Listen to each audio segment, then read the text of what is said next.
Ya, lo solucionamos, lo solucionamos. Estábamos aquí, no sé qué habrá pasado, pero bueno, listo. Pater, te pido que por favor en tu computador abras el archivo porque todavía me sale la pantalla del explorador. Entonces, A muy ver, bien, listo. listo. Entonces, sin más preámbulos, Pater, muchísimas gracias por estar con nosotros y te escuchamos en esta noche de Teología en Casa para hablar sobre la sinodalidad en el Evangelio según San Lucas. Adelante. Bien, muchísimas gracias. Y entonces comenzamos con alguna premisa que en realidad es bastante, digámoslo así, importante de tener en cuenta, un poco amplia, dada la brevedad, digamos, del tema, o más que del tema, de la reflexión y del tiempo que hemos dedicado a esta temática particular. Pero que me parece que es importante plantear esta premisa, y es que tal como se plantea el tema parecería un anacronismo hablar de la sinodalidad en textos bíblicos. Y yo creo que de eso ya habrán escuchado nuestros anteriores participantes en estas charlas, sabiendo que son textos redactados hace más de 20 siglos algunos, y por lo tanto cuando todavía no se hablaba siquiera de este concepto.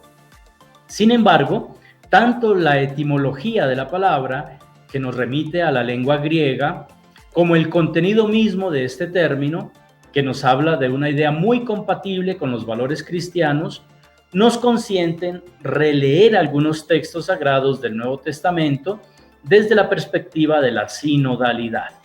Y casi que podríamos decir que también del Antiguo Testamento. Nosotros hemos fijado la atención y el interés en el Nuevo por obvias razones, pero podríamos decir que también el Antiguo Testamento pone ciertas bases sólidas de lo que luego entenderemos con el concepto de la sinodalidad. Y en ese sentido, el Evangelio de Lucas, muy especialmente, nos ofrece elementos muy ricos y significativos para acercarnos al perfil de la sinodalidad como un valor siempre actual en la propuesta de Jesús y en la enseñanza de la Iglesia a lo largo de los siglos hasta nuestros días. Con esta premisa ya planteada, puesta en el trasfondo, iniciamos nuestra reflexión diciendo cómo la sinodalidad está presente a partir de Lucas, por supuesto, pero fundamentalmente en la práctica y en la enseñanza de Jesús. La tradición bíblica, expresada en la fe ya vista del Antiguo Testamento, de cuya fuente bebió Jesús desde su infancia, privilegia un estilo de vida comunitario, compatible precisamente con aquello que expresa el concepto de la sinodalidad. De hecho, la historia del pueblo de Dios ha sido fuertemente marcada, esta historia, por la experiencia del Éxodo, que implica precisamente ponerse en camino como pueblo, avanzar juntos a través del desierto hacia una meta señalada por Dios, que en el caso del pueblo de Israel es la tierra prometida. Y quiero aquí insistir precisamente que la misma palabra éxodo está emparentada con sínodo. La misma raíz, que es el término jodos, camino, está tanto en la palabra éxodo como en la palabra sínodo. En la palabra éxodo es ese camino de salida. En cambio, en la palabra sínodo es camino compartido, en compañía de. Para precisar entonces, y desde el concepto del éxodo sabemos cuánta importancia hay en la tradición bíblica a este concepto, más que, digámoslo así, espacial o geográfico, un concepto teológico. La vida del Jesús histórico estuvo también toda ella marcada por el camino.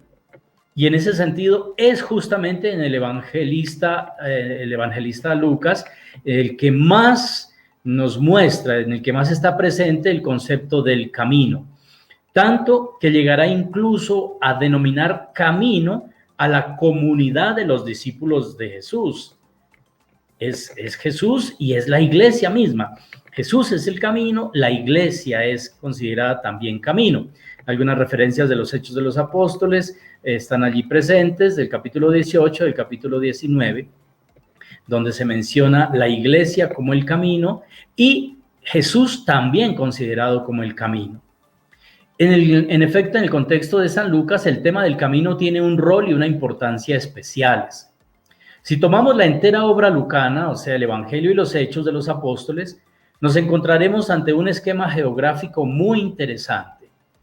Después de la larga introducción sobre la infancia de Jesús en el Evangelio de Lucas, la solemne inauguración de su ministerio público, que aparece después de los relatos de la infancia, luego la llamada de los apóstoles y los primeros signos o milagros y enseñanzas, Lucas nos presenta a Jesús iniciando decididamente su viaje, un camino, una peregrinación hacia Jerusalén. Capítulo 9, versículo 51 lo dice claramente, que Jesús inició decididamente, se afirmó en su voluntad, dicen otras versiones, traduciendo una expresión más bien alegórica que usa allí el evangelista Lucas, cuando expresamente lo que dice allí es que prácticamente que endureció el rostro, una especie de semitismo para decir que es el haber tomado decididamente la decisión, la resolución de emprender el camino hacia Jerusalén. Y de ahí en adelante todo el resto del Evangelio presentará el desarrollo de este camino hacia la ciudad santa, porque ningún profeta puede morir fuera de Jerusalén. Por su parte, el libro de los Hechos de los Apóstoles describe la difusión del Evangelio del resucitado, que se va abriendo camino por la acción del Espíritu Santo, comenzando desde Jerusalén, toda Judea y Samaria, y hasta los confines de la tierra, según el programa intencional del autor del libro, como está expresado en el versículo 8 del primer capítulo. Es este texto brevísimo, pero profundo, rico de sentido, el texto programático que señala el camino y el itinerario que va a recorrer todo este libro, el segundo tomo de la obra de Lucas, Los Hechos de los Apóstoles. Incluso también podemos constatar en las primeras páginas del tercer evangelio, es decir, de Lucas, los relatos de la infancia nos hablan también de diversos caminos, como el que presurosamente emprende María, que ya va encinta, embarazada del Hijo de Dios, hacia las montañas de Judá o de Judea, donde vivía su parienta Isabel, con su correspondiente regreso a Nazaret, que es un detalle interesante desde esta perspectiva. Lucas, cuando menciona un camino, de algún modo se detiene también, toma, diríamos, la precaución de referir también el regreso, no solo la ida, sino el regreso. O el camino que hacen los humildes pastores para ir a adorar al niño recién nacido en la pesebrera de Belén. Igualmente su gozoso regreso en medio de alabanzas a Dios por lo que habían visto y oído. Eso en los primeros capítulos. Está también el camino de José y María en compañía de su hijo hacia Jerusalén para cumplir con los ritos de purificación de la madre estipulados en la ley de Moisés y para presentar al primogénito en el templo. También seguimos en el capítulo 2 del Evangelio. Y luego está el viaje de también la Sagrada Familia, diríamos nosotros, de María y José con el niño, aunque no lo especifique el texto sagrado, hacían cada año, nos dice Lucas, ese camino como peregrinación a Jerusalén. Nos manifiesta ese testimonio allí de la costumbre que tenían María y José de ir a Jerusalén. Obviamente iba el niño con ellos porque no es pensable dejar a un bebé solo, lo más probable, por supuesto que lo llevaran. Y especialmente el camino de toda esta Sagrada Familia, también en peregrinación a Jerusalén, cuando el niño ya tenía aproximadamente, nos dice allí Lucas, 12 años, que entre otras cosas en el contexto de la cultura judía es prácticamente la edad en la que se llega, en cierto modo, a uso de razón, casi como un llegar a mayoría de edad, o al menos como un abrirse ya a la comunidad, a la sociedad, una especie de presentación, diríamos nosotros, de la persona ya con uso de razón. En eso que acostumbramos a llamar el de la pérdida y hallazgo, ese episodio, cuando Jesús se queda allí en el templo y los padres, mientras tanto, iban de regreso y luego, al darse cuenta de que no iba con ellos en la caravana, regresan a Jerusalén a buscarlo y finalmente también se menciona el retorno de todos a Nazaret, cuando el niño después de el episodio allí en el templo, junto a los doctores a quienes escuchaba y a quienes hacía preguntas muy inteligentes, sentado allí escuchando a los maestros, doctores de la ley en el templo. Después de esto nos menciona Lucas que regresó con sus padres a Nazaret. De manera que la presencia del camino aquí es bastante generosa y abundante por parte del evangelista Lucas. Antes de iniciar su actividad pública, Lucas nos refiere también otros viajes significativos de Jesús, como el que hizo al Jordán para recibir allí el bautismo de parte de Juan, y el que hizo también, conducido por el Espíritu Santo, como advierte el evangelista, del Jordán hacia el desierto para superar allí la prueba de las tentaciones. Estamos en el comienzo del capítulo 4, y su consiguiente regreso, también por la fuerza del Espíritu, a Galilea, donde se presentará oficialmente como el Mesías en la sinagoga de su pueblo de crianza, es decir, en Nazaret. Ese texto mencionado allí es también muy importante. Si hablábamos de un texto programático en Hechos, que es el versículo 8 del primer capítulo, este sería el equivalente al texto programático, pues más que del Evangelio de Lucas, diríamos de la vida y misión de Jesús, sobre todo del ministerio público, porque es la presentación de su misión, la exposición de lo que él está convencido que viene a cumplir como tarea recibida del Padre, a propósito de un texto del profeta Isaías que él proclama en la sinagoga de Nazaret. Y de allí en adelante toda su predicación y sus obras reveladoras del poder y de la misericordia de Dios acontecerán en continuos viajes de aquel maestro itinerante que con sus discípulos recorría pueblos y aldeas anunciando el evangelio del reino de Dios y curando toda enfermedad y dolencia. Los testimonios están allí puestos, las referencias a Mateo también, que se puede confrontar, pero sobre todo en el mismo Lucas, donde se nos cuenta efectivamente diríamos nosotros, ministerio público de Jesús como maestro itinerante, predicando el evangelio y realizando signos que acompañaban y daban credibilidad a ese anuncio del evangelio. Luego de la pasión, muerte y resurrección de Jesús, en el contexto del relato de los discípulos de Maús, por ejemplo, son muchos los detalles que remiten al concepto del camino. Y, aunque sobraría decirlo, tal vez para mayor claridad, recordemos que la insistencia en el concepto camino, que en Lucas es fundamental, nos lleva de inmediato al concepto de sinodalidad, porque el término en la etimología de sinodalidad, el término clave justamente es hodos, es camino compartido en el caso del concepto sinodalidad o sínodo. Camino de salida, decíamos, en el caso de éxodo. Ante todo, no se puede olvidar que la entera historia de los discípulos de Maús sucede en el contexto del camino. Primero está el viaje, y casi diríamos la huida de Jerusalén hacia Emaús.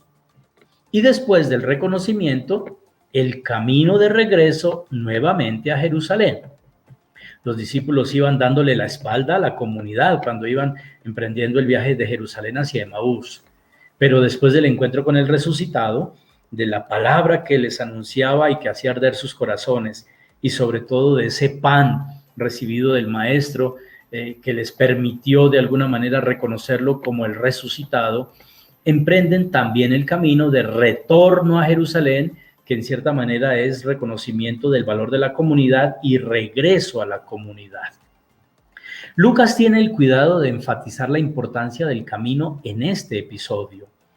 En los versículos 25 y 32 resume lo sucedido en esos versículos que son como flashback, ¿no? Como pequeñas fotografías del pasado, recordando que la preparación de aquello que acontece en la cena había tenido lugar durante el camino. Pero también, desde los primeros versículos, había ya usado algunos verbos que implicaban este sentido del caminar. El versículo 13, abriendo el relato, iban en camino hacia una aldea. Versículo 15, se acercó y caminaba con ellos, referido a la actitud de Jesús cuando entra en escena, acompañando precisamente el caminar de los discípulos. Luego, cuando les pregunta también en el versículo 17, ¿qué discursos son estos que discutís entre vosotros mientras vais caminando? O luego también se acercaron a la aldea a donde se dirigían y él fingió ir más lejos. En el versículo 28. Regresaron a Jerusalén, prácticamente al final, cerrando el episodio, nuevamente el concepto del camino, verbos de movimiento, diríamos nosotros en términos un poquito más técnicos, o si quisiéramos usar un lenguaje, diríamos, de exégesis, hablaríamos de un campo semántico, que es como esa serie o ese grupo de términos emparentados entre sí con un concepto o una idea compartida, un concepto común.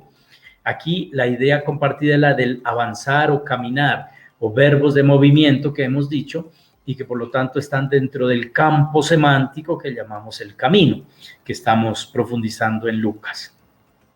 Además, es claro que los discípulos, al mismo tiempo que hacían el camino físico, realizaban también un camino interior, que muy bien podemos llamar camino de conversión a Cristo, con Cristo y por Cristo.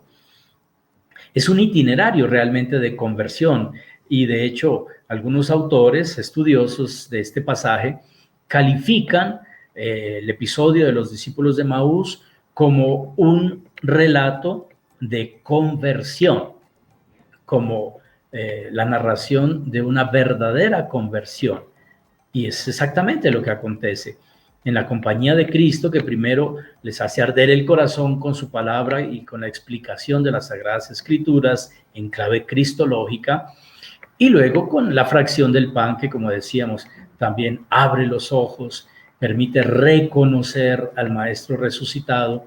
Eso va produciendo en ellos un proceso de conversión, un camino que los lleva luego, como decíamos hace un momento, a volver también a la comunidad, regresar a la comunidad.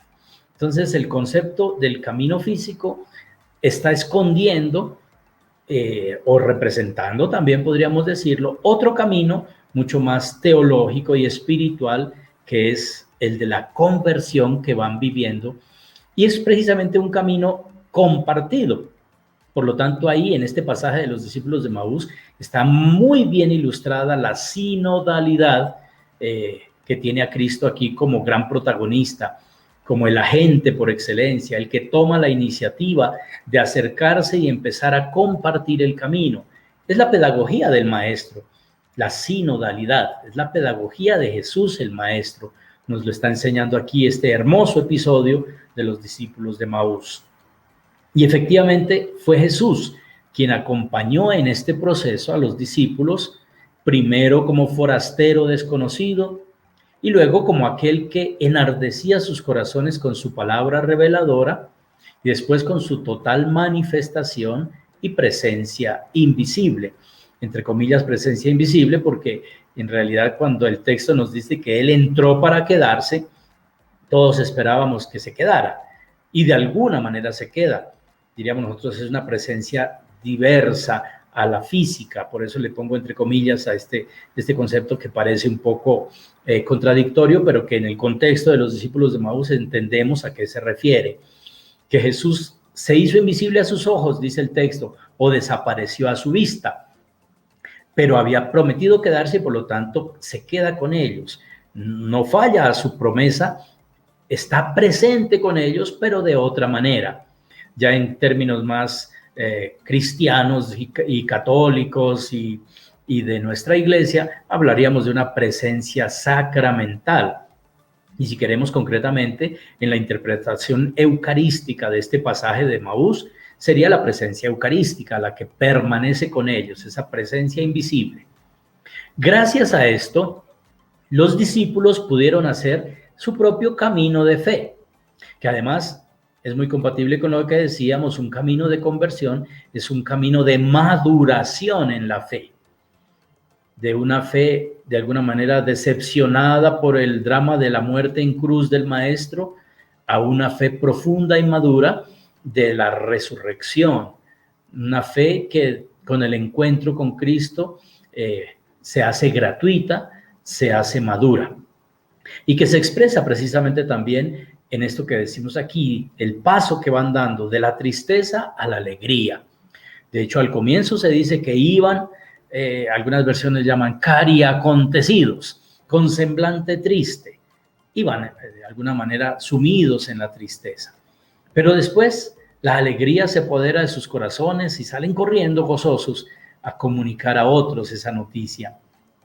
Del desánimo a la confianza, de la desilusión a la esperanza, de los ojos impedidos y los corazones tardos y necios que el mismo Jesús les reprocha al comienzo del camino, a los ojos abiertos para reconocer a Jesús y sus mentes igualmente abiertas ya al sentido de las Escrituras.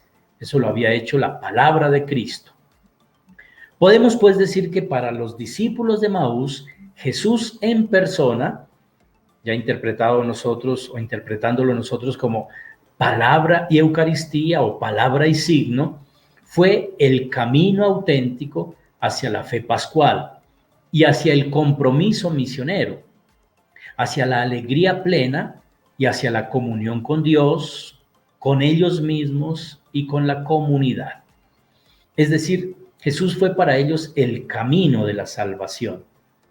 Y aquí un pequeño énfasis desde la idea precisamente de la metodología, de la pedagogía sinodal de Jesús en este pasaje de los discípulos de Maús, porque precisamente lo que logra esa metodología del Maestro Jesús en ellos, que se une a compartir el camino, es decir, sínodos, caminando con ellos, el sínodo está ahí presente, lo que logra es justamente hacerlos conscientes de la necesidad de reconciliarse con Dios, porque iban con sentimientos muy negativos al comienzo del camino, reconciliarse entre ellos mismos. Al comienzo dice Lucas que iban discutiendo entre ellos, de manera que no era el camino de dos alegres compadres que van muy animados, no. Es un camino un poquito amargado, entre comillas, por la discusión, por el conflicto, por el litigio entre ellos. No iban de acuerdo, iban discutiendo entre sí. Y además decíamos, iban también rompiendo con la comunidad, dando la espalda a la comunidad que ya estaba reunida allí en Jerusalén. Por lo tanto, la pedagogía de Jesús, esa metodología de sinodalidad aquí en los discípulos de Maús, les permite fundamentalmente retornar, regresar, reconciliarse, volver a establecer armonía con Dios, entre ellos mismos, y decíamos, y también con la comunidad, porque vuelven a Jerusalén, regresan a la comunidad, al seno de la comunidad. Y la reconciliación entre ellos también está allí de manera maravillosa expresada por el evangelista. Solo que de pronto, como estamos tan acostumbrados a leer los textos, no percibimos ciertos detalles de los términos que se usan. Pero, por ejemplo, hacia el final, a propósito de esta reconciliación, cuando se dice que se dijeron entre sí, ¿acaso no ardía nuestro corazón dentro de nosotros cuando nos hablaba por el camino, nos explicaba las Escrituras? Esa expresión, se dijeron entre sí, es muy interesante y es muy elocuente, porque hubiera podido decir el evangelista, Cleofás le dijo a su compañero, o uno le dijo al otro, que sería entre comillas lo más lógico, porque es una expresión que alguien comunica a otro. Pero el haber puesto allí como expresión, se dijeron entre sí, da la idea, y nosotros tenemos que ponernos un poquito allí en el drama y en la historia para entenderlo, da la idea de que ellos ya están tan plenamente reconciliados que en ese momento están pensando, sintiendo y diciendo lo mismo y al mismo tiempo. Como cuando ensayamos a los niños en la escuela para que proclamen una poesía, declamen una poesía o digan una canción, la canten. Algo así, es como cuando le decimos a la 1, a las 2 y a las 3 y todos al tiempo repiten ello. Pues aquí esa es la idea que nos da Lucas con la gramática que usa, se dijeron entre sí. No es que uno le dijo al otro, sino que ambos dijeron lo mismo al mismo tiempo, estaban ya tan sintonizados, tan reconciliados, que ya pensaban y sentían lo mismo. Ese es el fruto de la pedagogía de sinodalidad que emplea Jesús aquí en el pasaje de los discípulos de Maús. En efecto, y voy a citar aquí palabras de mi superior general, que precisamente dedicó la carta anual a la congregación a este tema de la sinodalidad. Cito estas palabras del padre Valdir José de Castro. Dice: Jesús no solo indica un camino a seguir, no solo nos motiva a recorrer un camino sinodal, sino que él mismo se presenta a sus discípulos como camino, un término que aparece en el Evangelio de Juan. En efecto, cuando Tomás plantea la pregunta, Señor, no sabemos a dónde vas, ¿cómo podemos saber el camino? Jesús responde, yo soy el camino y la verdad y la vida. Nadie va al Padre sino por mí. Un texto bastante conocido, muy importante, de Juan 14:6. Jesús se revela como el camino que lleva al Padre. Es el camino de Dios hacia el hombre y del hombre hacia Dios. Es el peregrino evangelizador que anuncia la buena noticia del reino de Dios. Una peregrinación hecha no en solitario, sino unido al Padre y al Espíritu Santo, juntamente con tantísimos hombres y mujeres, sus contemporáneos. Estas palabras del padre Valdir para precisamente presentarnos a Jesús como un modelo de sinodalidad en los evangelios, y especialmente en Lucas, porque hemos dicho que es el evangelista que tiene en el trasfondo de sus dos libros que forman una sola obra, dos tomos de una misma obra, tiene en el trasfondo esa idea del camino. Para Lucas, entonces, el camino es un motivo no solo geográfico, sino también, y diríamos ante todo, teológico, sobre el cual estructura toda su obra escrita en dos tomos. Es verdad que no encontraremos en sus páginas ninguna afirmación explícita en la cual Jesús se presente a sí mismo como el camino. En este punto, como ya lo hemos dicho, Juan es particularmente claro, porque en 14:6 ya lo había presentado, yo soy el camino y la verdad y la vida. Y en Juan podemos recordar también el hermoso discurso de Jesús mismo sobre el buen pastor. Yo soy el buen pastor. El buen pastor es precisamente el que se hace camino, el que conduce, el que guía, el que acompaña. Y la puerta del aprisco, que también da la idea del camino, de paso, que expresan básicamente la misma idea. Capítulo 10 de Juan, entonces el buen pastor y la puerta, dos imágenes que también están emparentadas con el concepto, con el contenido de lo que la palabra camino nos expresa. Sin embargo, hay un detalle que no podemos dejar escapar, y este es bien importante. En los Hechos de los Apóstoles, Cristo y la comunidad de sus seguidores, como ya dijimos, son también llamados el camino. Cuando se habla de Pablo que perseguía el camino, que luego, de hecho, Jesús identifica con él mismo. ¿Por qué me persigues? ¿No? Cuando se decía que iba persiguiendo a los seguidores del camino, o el camino del Señor, también lo llaman. Pero no solo la vida y obra de Jesús estuvieron marcados por la idea de un camino compartido. También su enseñanza tiene mucho que decirnos al respecto. La propuesta de vida nueva, anunciada por Jesús como presencia del reino de Dios entre nosotros, implica fundamentalmente la idea de salir al encuentro de los hermanos y compartir la vida con ellos con misericordia. Y aquí hay dos conceptos fuertemente, diríamos, lucanos, pero que al mismo tiempo, como seguramente lo tenemos presente, son idea fuerza en la enseñanza y el magisterio del Papa Francisco.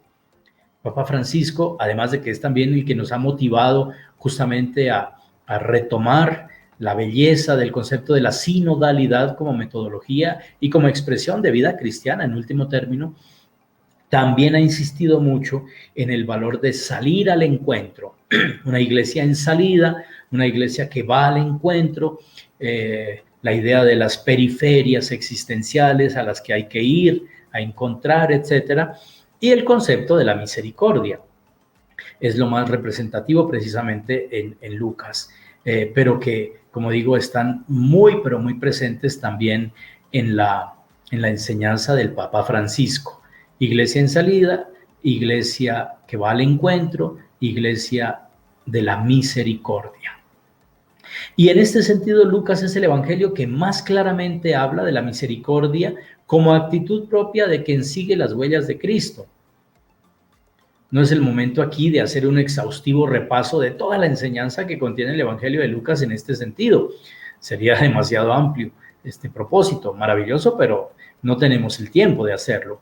Pero al menos sí, y esto aquí quiero insistir, nos quedamos como con esta clave de interpretación que nos va a servir para, de algún modo, identificar, digamos, la nota típica de esta sinodalidad de Cristo como el Maestro que viene a nuestro encuentro, y es el concepto de la misericordia. Aquí pongo, por ejemplo, el texto de Lucas 6, 36 al 38, que tal vez recordamos. ¿Por qué? Porque es el equivalente a lo que en Mateo se dice: sean perfectos como el Padre Celestial es perfecto.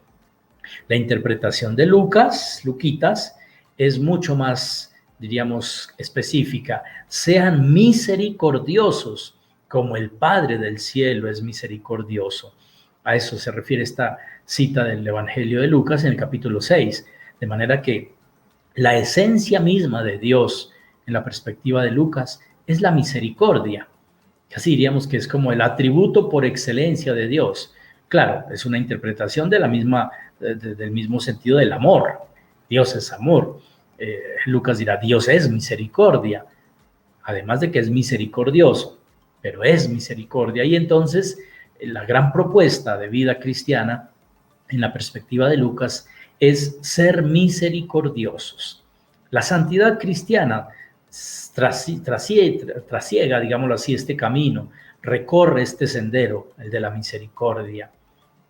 Y obviamente también, como no recordar, la parábola del buen samaritano en Lucas 10, 29 al 37, donde también aquí podríamos detenernos un momentico analizando esa parábola que todos tal vez tenemos muy presente en clave de sinodalidad. También allí está muy presente el valor del camino, aquel hombre que iba en camino, que fue víctima de los asaltantes, que lo dejaron medio muerto, tirado allí por el camino, y luego también este samaritano que pasa por allí. Bueno, habían pasado, recuerden, el sacerdote y el levita, que dan rodeos y siguen su camino sin interesarse, o sea, sin practicar la misericordia con aquel prójimo caído en desgracia, malherido, mientras que el samaritano, extranjero, que debiera ser de por sí un ser despreciable en la mentalidad judía, es presentado aquí por Lucas como modelo de la verdadera misericordia. Él viene en camino, pero se detiene, llega al encuentro de quien lo necesita porque está allí tirado al borde del camino y malherido. Y la sinodalidad está allí muy presente porque también se expresa en términos casi tiernos con las actitudes con que este buen samaritano cuida, casi se pone en el lugar del otro y hace todo lo necesario, domina el egoísmo, sale de sí mismo, se desinstala, se incomoda, pone en su cabalgadura a este hombre necesitado y herido, lo lleva a donde puedan cuidarlo, etcétera. Es preciosa esta imagen, y leída, como decíamos, en clave de sinodalidad, también daría para grandes y hermosas reflexiones. Y obviamente esta otra parábola, la del hijo pródigo y padre misericordioso, son una sola parábola, pero los dos, digamos así, términos o protagonistas o agentes allí de la misericordia el hijo pródigo que la experimenta y que la disfruta de parte del padre, y el padre que la ofrece generosamente. Lastimosamente, el hermano mayor no abrió el corazón a esa misericordia, no experimentó. Tenía siempre al padre a su lado, pero se consideró un empleado más, un trabajador en la hacienda del padre, y no experimentó en su corazón el amor misericordioso del padre, como sí lo hizo aquel hijo pródigo, que aunque malgastó su vida y sus bienes y ofendió gravemente al padre marchándose de la casa, etcétera, sin embargo, nunca dejó de sentirse, de experimentarse hijo amado. Obviamente también allí la idea del camino está muy presente en esa parábola que todos conocemos del hijo pródigo. Ese marcharse de la casa y ese regresar a la casa a partir de una experiencia de entrar en sí mismo, de reconocerse pecador, pero también de sentirse hijo amado, que le da la fuerza para volver a hacer otra vez camino de regreso al Dios misericordioso, al Padre bueno que lo esperaba dispuesto a perdonarlo. Además, estos son textos exclusivos y propios de Lucas que manifiestan, como les decía, eso que me permito proponer como clave de lectura de la enseñanza de Jesús a lo largo de todo el Evangelio de Lucas, de la mano con el concepto que venimos comentando de la sinodalidad.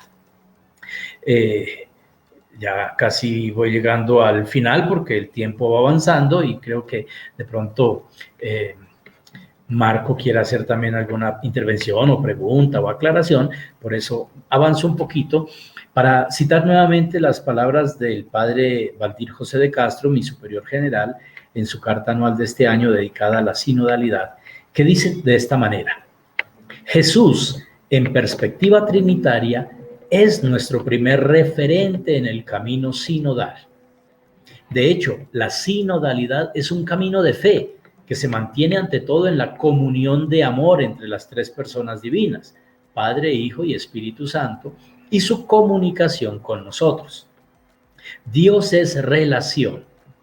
Del mismo modo, la persona humana, imagen y semejanza de Dios, es relación. Dios en la fe cristiana es un Dios que camina con el hombre y en este recorrido habla, escucha y dialoga, invitando al hombre a una relación personal, libre y responsable con él. También muy interesante, un fundamento precioso de la sinodalidad en la actitud, en las actitudes de Jesús, relacionado además con la Trinidad. La sinodalidad, diríamos, tiene su fuente allí, como la misericordia misma que lo mencionábamos hace un rato. Para ir concluyendo, les voy a proponer un texto lucano como modelo de sinodalidad. Sé que no es del Evangelio, podría haberlo hecho con la parábola del buen samaritano, o lo podría haber hecho con el texto de los discípulos de Maús, y perfectamente sería, digámoslo así, muy elocuente, o lo habría podido hacer también con el del hijo pródigo, Padre misericordioso. Pero me parece muy elocuente y espero no repetir lo que el anterior conferencista, me parece el día de ayer, había de pronto expresado, porque tenía el tema de los Hechos de los Apóstoles también allí en su propuesta, pero lo que les voy a presentar es más bien desde la perspectiva de la metodología. Aunque no pertenece al Evangelio, hay un texto lucano que ilustra muy bien la dinámica de la sinodalidad como metodología. Y me refiero justamente al capítulo 15 de los Hechos de los Apóstoles, donde se narran algunos detalles interesantes relacionados con la asamblea, o también llamado concilio de Jerusalén, del año 49 después de Cristo. Revisemos el texto siguiendo los pasos de la metodología sinodal. Y antes de comentarlo, precisamente les recuerdo cuáles son como esos elementos que hacen parte de la metodología sinodal: la escucha, el diálogo, el discernimiento, la decisión y la realización. Son como los 5 momentos o elementos que hacen parte de la metodología sinodal. Empecemos por la escucha. Cuando se reúnen los apóstoles y presbíteros en Jerusalén, y estoy siguiendo de cerca el texto del capítulo 15 de los Hechos, se reúnen, dice, para dirimir la cuestión de qué hacer con los paganos que deseaban ser cristianos. Contextualicemos un poquito esto. Resulta que Pablo y Bernabé habían hecho ya su primer viaje misionero por tierras, diríamos así, paganas o al menos extranjeras, por Asia Menor. Habían salido de Antioquía de Siria y habían visitado poblaciones de la Galacia, digamos, grande, en el sentido amplio, en Asia Menor. Y se había planteado una cuestión fundamental, como está aquí expresada, porque los paganos acogieron con entusiasmo la propuesta cristiana, pero estaba la disyuntiva: ¿qué hacemos con estos paganos que quieren ser cristianos? Si se atenían a lo que los apóstoles de Jerusalén pensaban, habría que obligarlos a circuncidarse y cumplir toda la ley de Moisés. Y eso era una carga demasiado pesada, insoportable.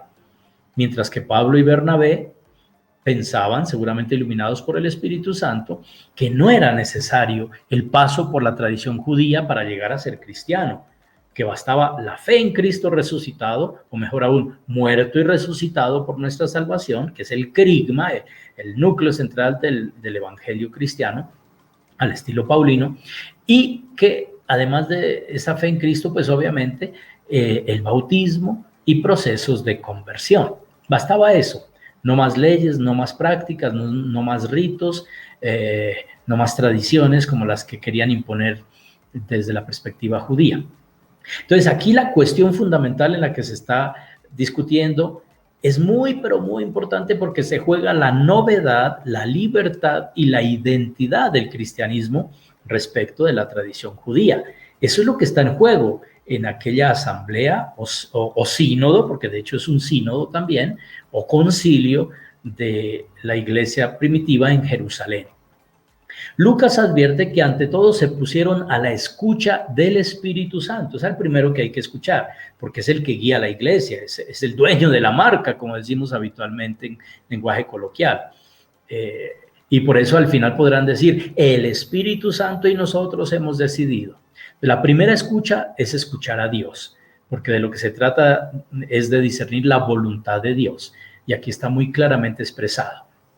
Pero también supieron escucharse entre ellos, lo cual es muy importante. Y de hecho Lucas dice que después de una larga discusión, se levantó Pedro y dirigió la palabra a la asamblea. Y luego del discurso de Pedro lo hizo también Santiago.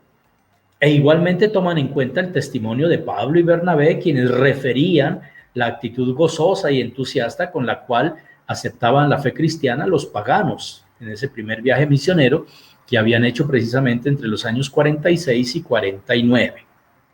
Entonces, una primera actitud fundamental de la metodología sinodal, la escucha, y allí en este texto está perfectamente expresado. Les decía, lo podemos también constatar, por ejemplo, en los discípulos de Maús. También allí Jesús lo primero que hace en su pedagogía es escuchar. Se acerca y escucha. Viene luego el diálogo. Y esta fue otra estrategia que garantizó el éxito de la Asamblea Sinodal en Jerusalén, pues supieron intercambiar opiniones e ideas sin ahorrarse tampoco acaloradas discusiones, en respeto, eso sí, de la libertad de expresión.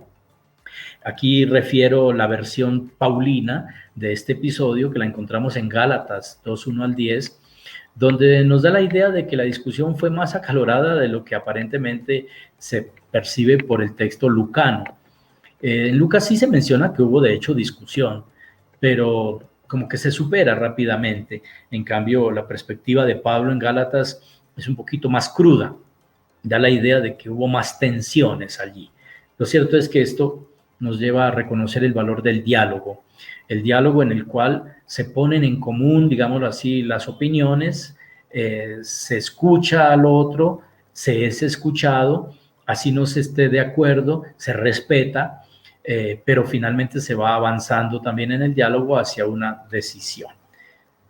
Tercer elemento, entonces, discernimiento en esta dinámica sinodal. Fruto de la escucha y del diálogo, los presbíteros y apóstoles supieron discernir la voluntad de Dios para su iglesia en ese momento crucial y decisivo. Y ese discernimiento estuvo iluminado fundamentalmente por la presencia y la acción del Espíritu Santo que presidía la reunión. varias veces está expresada esta idea, pero lo cierto es que hubo discernimiento a la luz del Espíritu Santo. Se pusieron todos, digámoslo así, en la escucha del Espíritu para discernir la voluntad de Dios, porque era lo que había que salvaguardar. Después, la decisión. Las discusiones y el diálogo son siempre necesarios, pero no se pueden extender indefinidamente en el tiempo. Hay que llegar a una decisión, hay que optar. Y así lo hicieron también los apóstoles y presbíteros en Jerusalén. Hemos decidido no imponerles más cargas que las indispensables.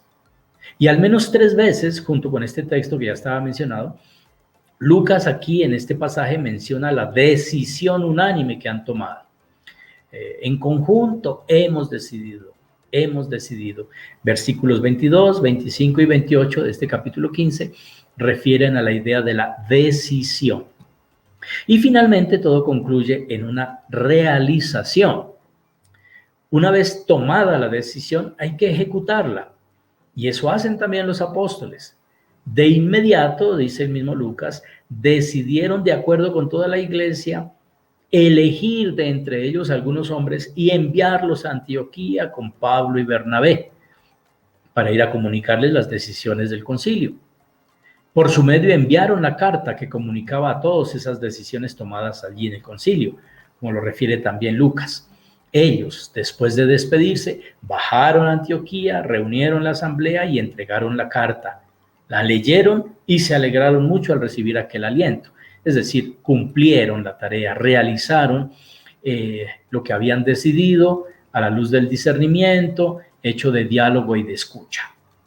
Creo que con estas ideas al menos podemos, pues, de alguna manera saborear lo que es la riqueza de este concepto de sinodalidad en el Evangelio de Lucas y en la obra de Lucas en general, que nos remite, por supuesto, a una actitud que fundamentalmente es la de Jesús.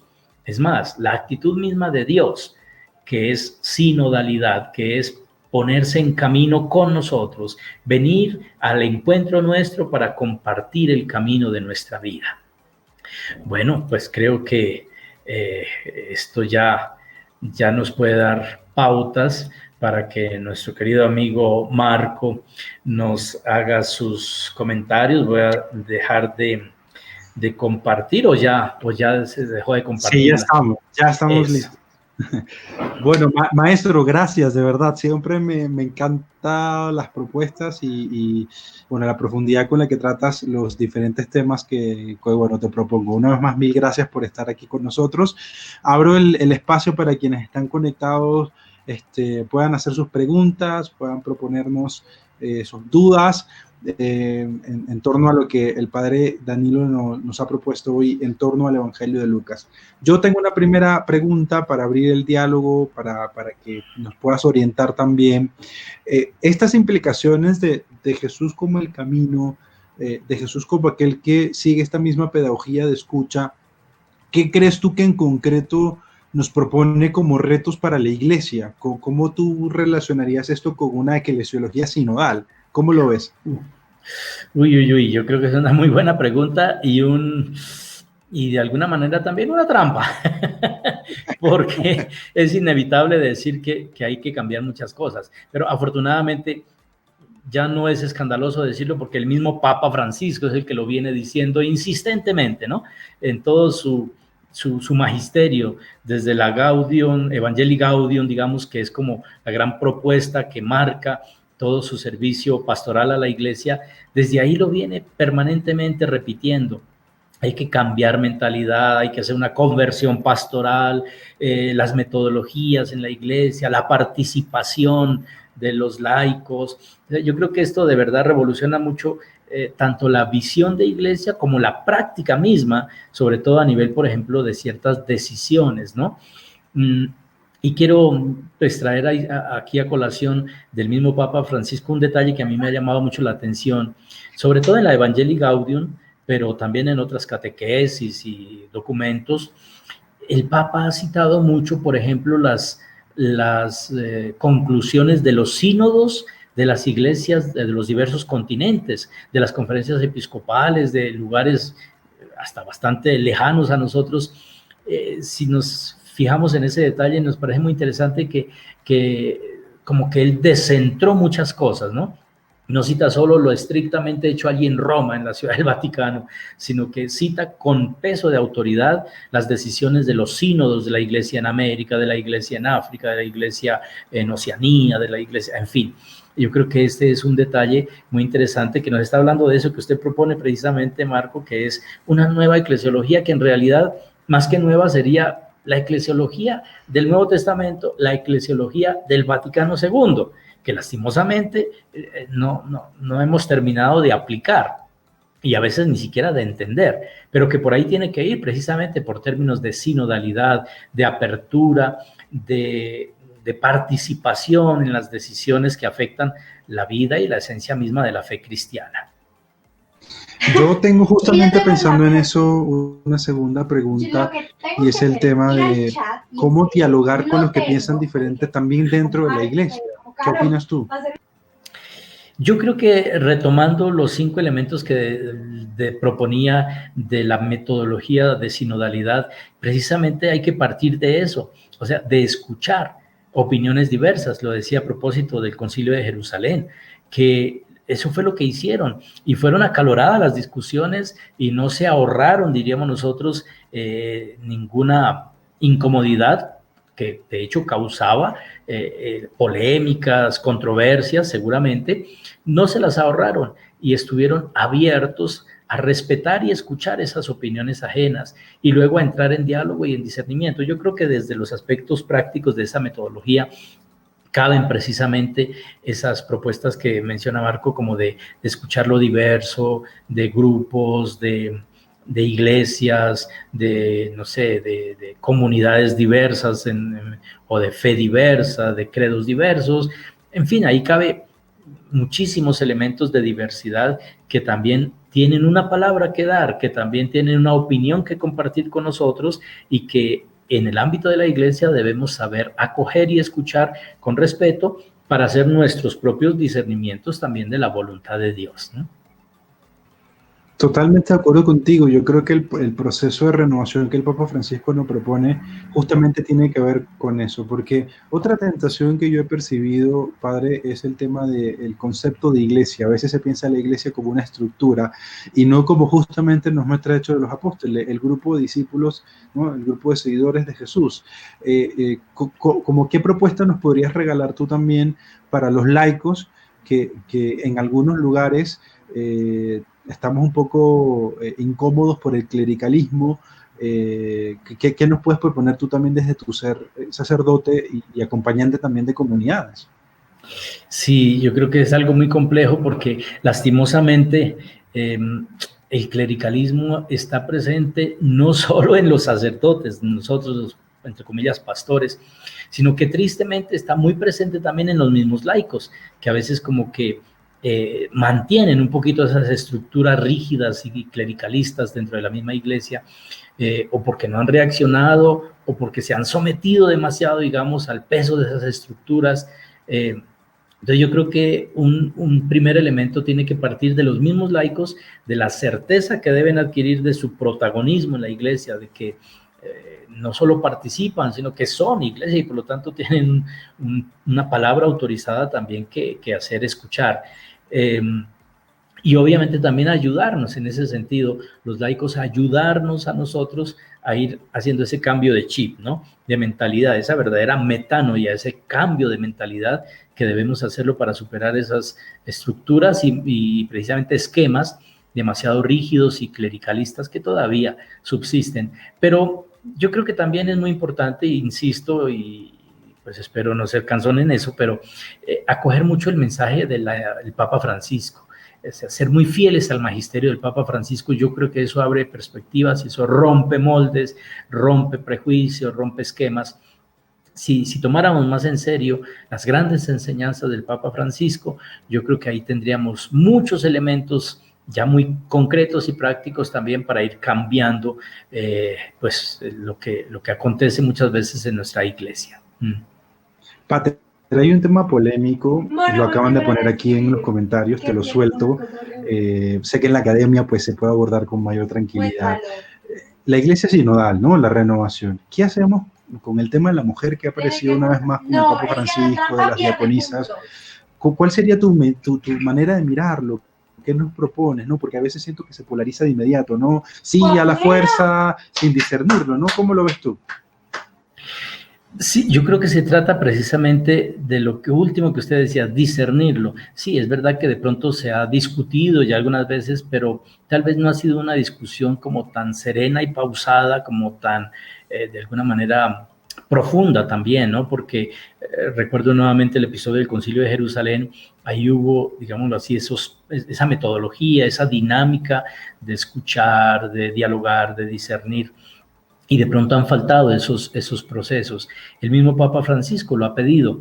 Y en ese sentido yo solo quiero recordar un dato, y es que nos parece de pronto atrevido plantear ciertas cosas, cuando en realidad en la iglesia primitiva de pronto eran cosas, entre comillas, naturales, normales, que no causaban incomodidad. Por ejemplo, la carta a los romanos nos menciona a una diaconisa, Febe, que fue ni más ni menos la encargada de llevar esa carta de Pablo a los cristianos de Roma.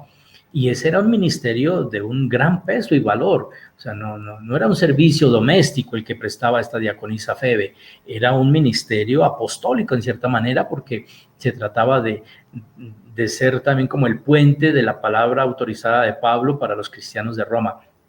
Entonces digo yo, si el mismo Pablo, y eso que ha sido tildado injustamente de misógino y de que odiaba a la mujer y todas esas cosas, que no son ciertas, por supuesto, si él tenía en cierta manera en sus comunidades esa institución de las diaconisas, pues yo no veo que deba causar escándalo el plantearlo nuevamente hoy.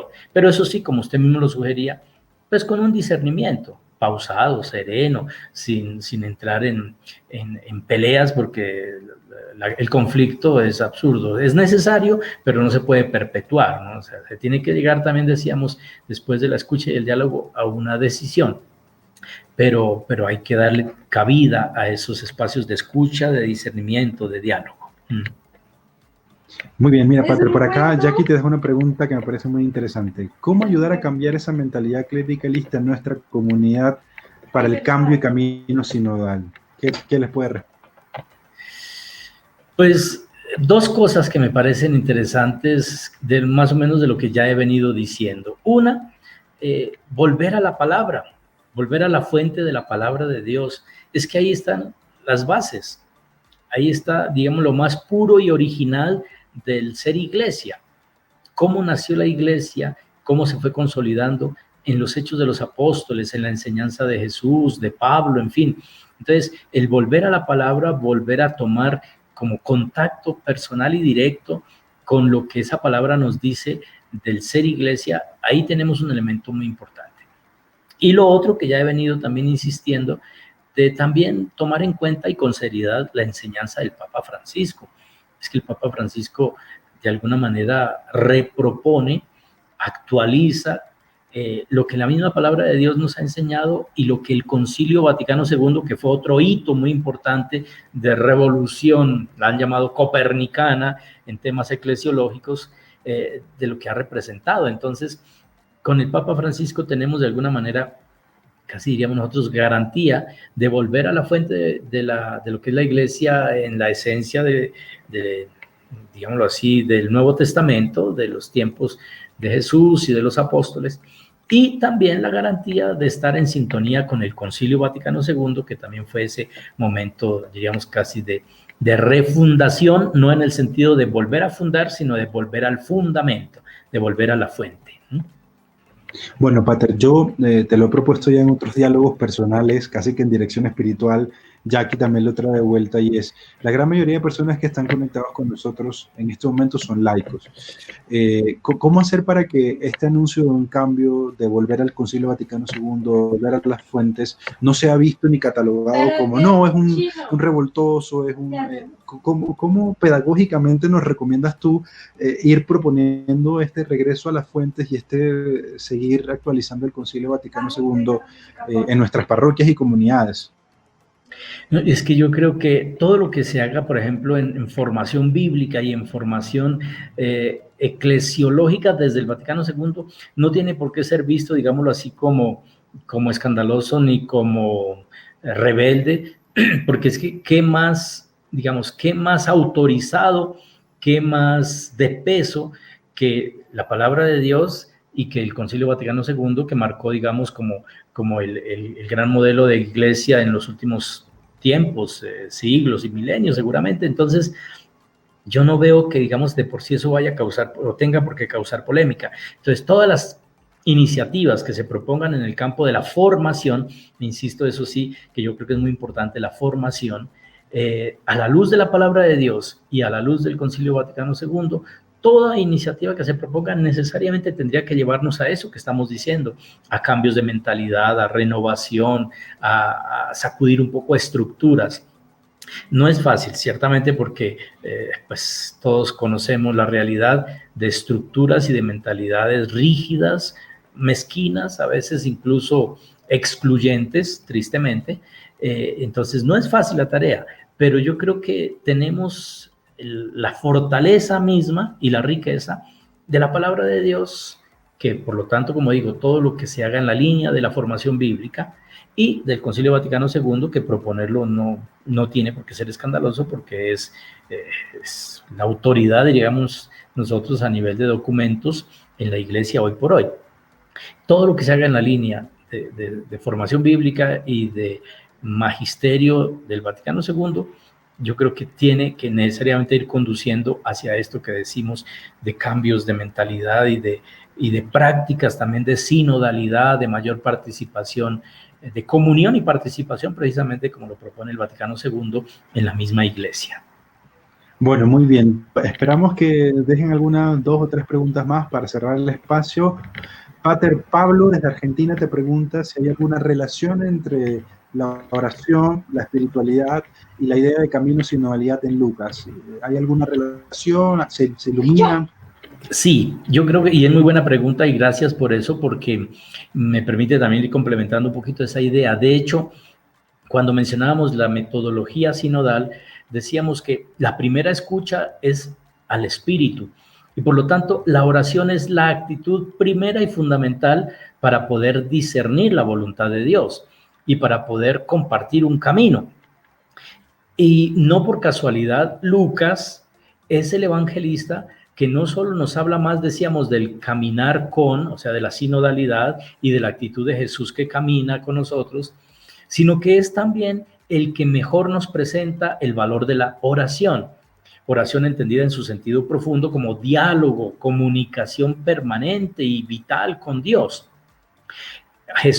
El Jesús que nos presenta Lucas es un Jesús orante y maestro de oración. Insiste mucho, solo cito un pasaje como para ilustrar esto. Mientras Marcos, cuando Jesús llama a los discípulos, a los primeros 12, dice que subió a la montaña y luego llamó a los que él quiso para que estuvieran con él y para enviarlos a predicar, Marcos 3:13. El paralelo de Lucas, Marcos ya había, con esa expresión subir al monte, ya había insinuado que era oración.